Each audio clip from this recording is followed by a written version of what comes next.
दोस्तों नमस्कार। आज हमें ज्ञात होगा कि ब्रह्मचर्य का पालन करने में प्रातः जागरण का क्या महत्व है, जो पुस्तक ब्रह्मचर्य के साधन के प्रथम भाग से लिया गया है। इस पुस्तक के लेखक स्वामी ओमानंद सरस्वती जी हैं तथा प्रकाशक हरियाणा साहित्य संस्थान रोहतक से है। देखिए, ब्रह्मचारी हो या गृहस्थ, जो भी जीवन में उन्नति करना चाहता है उसे सबसे पूर्व प्रातः उठने का ही अभ्यास करना चाहिए।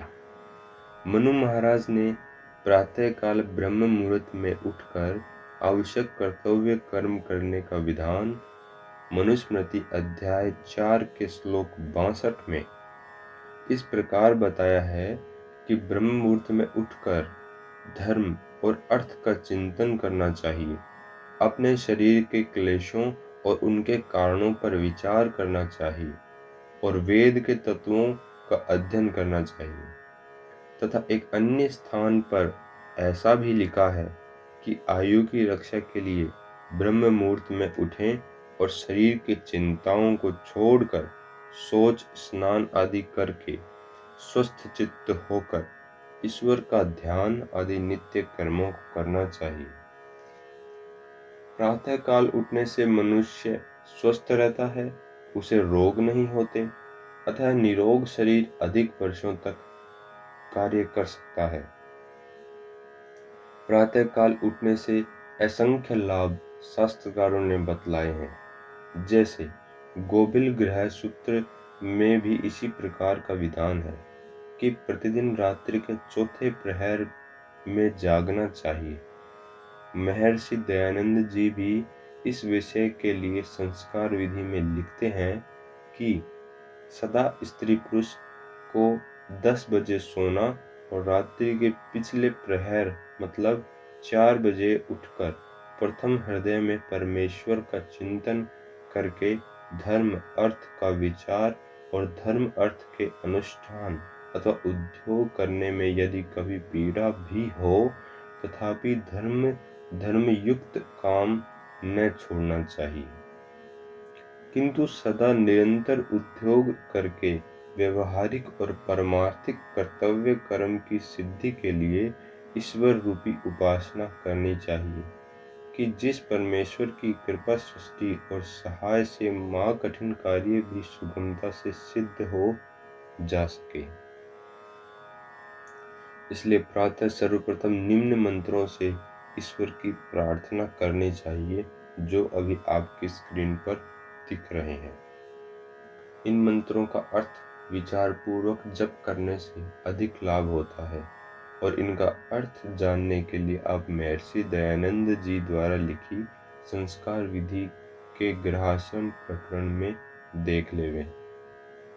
अब बात करते हैं बहुत प्राचीन काल से अथवा यूं कहिए आदि सृष्टि के प्रातः काल से ब्रह्म मुहूर्त में उठने का क्या विधान है, जिसका प्रमाण वाल्मीकि रामायण अयोध्या कांड के 6 सर्ग में मिलता है। श्री राम और माता सीता जब पहर रात्रि शेष रही तब वे उठे और नौकर चाकरों को सारे भवन को साफ कर सजाने की आज्ञा दी। रात्रि के पश्चिमायाम अथवा चौथे पहर का नाम ब्रह्म मुहूर्त है। शास्त्रकारों ने इसी समय को अमृत वेला या देव वेला भी कहा है। इस समय ब्रह्म का अर्थात देव देवता, देवों के देव महादेव, जिनका मुख्य नाम और निज नाम ओम है, के स्मरण करने का सही समय है। देव विद्वान लोग इस मुहूर्त में ब्रह्म की भक्ति व भजन में रत रहते हैं और उस समय प्रेममय प्रभु अपने सच्चे श्रद्धालु भक्तों पर आनंद अमृत की वर्षा करते हैं। सभी मनुष्य पर्याप्त समय सुषुप्ति अर्थात गहरी निंद्रा में सब सांसारिक वासनाओं से सर्वथा दूर रहते हैं। चित्त की सब वृत्तियां उस समय निरुद्ध अवस्था में रहती हैं। इस कारण हमारी आत्मा अपने स्वरूप में प्रतिष्ठित होने से सर्वथा शांत होती है। प्रकृति भी सर्वथा शांत रहती है। अथवा यूं कहिए, उस समय सर्वत्र सुंदरता, सौम्यता, प्रसन्नता और शांति का साम्राज्य होता है। ऐसा प्रतीत होता है कि देव पूजा अर्थात ईश्वर स्तुति, प्रार्थना, उपासना आदि शुभ कार्यों के लिए ईश्वर ने इस उत्तम समय की रचना की है। इस समय स्वभाव से ही पापी मनुष्य का ही ईश्वर भक्ति आदि शुभ कार्यों में मन लगता है।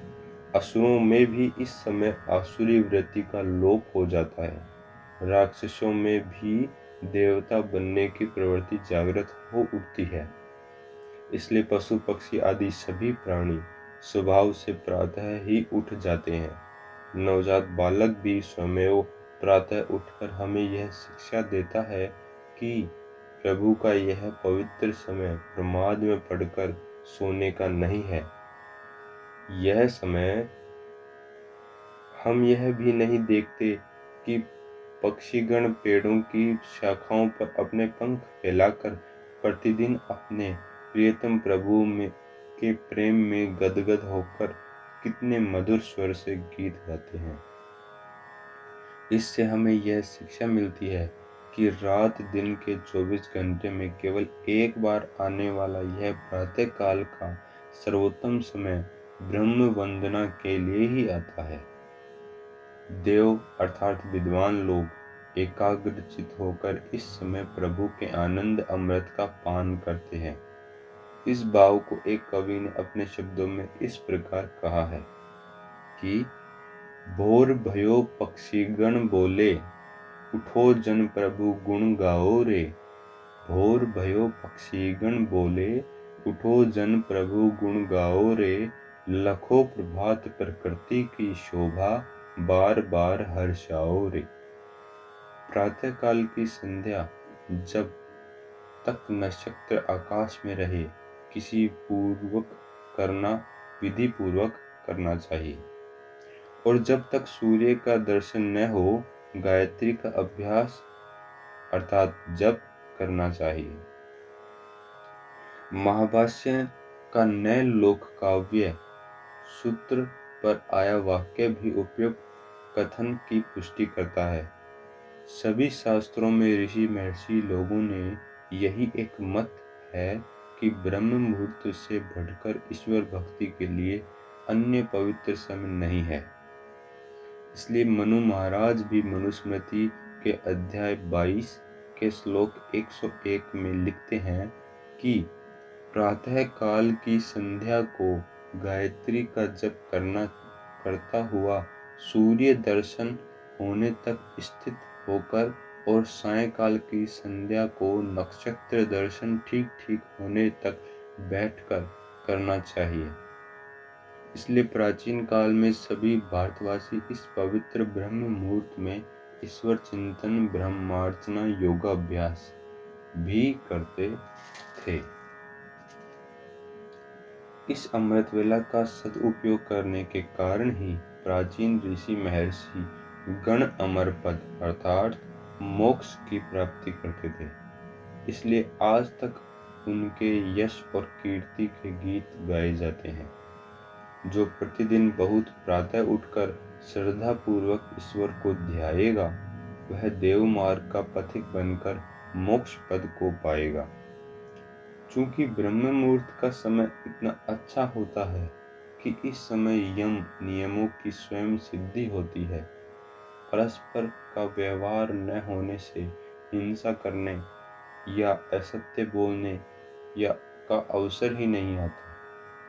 इस स्वभाव से अहिंसा व सत्य का प्रसार होता है। चोर भी अपनी चोरी से निवृत्त होकर इससे पूर्व ही अपने स्थान पर चले जाते हैं। कामी पुरुष भी रात्रि में बहुत देर से सोने के कारण इस समय आलस्य प्रमाद में पड़े अर्थात सोते हुए मक्खी मच्छर मारते रहते हैं। अहिंसा, सत्य, अस्तेय, ब्रह्मचर्य आदि यम नियमों का स्वयं वातावरण होने से योग अभ्यास ईश्वर भक्ति का सर्वोत्तम समय है। अब अगर आपने यह वीडियो अंत तक देख ही लिया है तो इसे लाइक, शेयर, सब्सक्राइब व कमेंट कर अपने विचार लिखना ना भूलिएगा। आज के लिए इतना ही। धन्यवाद। जय हिंद।